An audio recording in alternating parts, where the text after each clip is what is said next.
ఊరు వెళ్ళి రామచంద్రమూర్తి విఘ్నేశ్వరుడికి నమస్కారం చేసి ఇక్కడి నుంచి నేను సేతువు కడుతున్నానన్నాడు. వెంటనే మేనమామ కదా మరి శ్రీ మహావిష్ణువు రామావతారంలో వచ్చారు, మనుష్యుడిగా ప్రవర్తిస్తున్నాడు, అందుకని మేనమామనంటే ఒప్పుకోడు.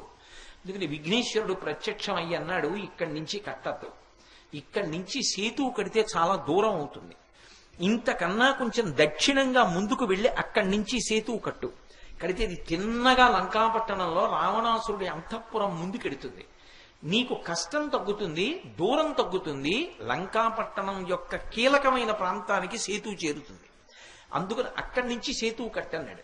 అక్కడి నుంచి రాముడు సేతువు కట్టి ప్రయాణం చేసి వెళ్ళాడు.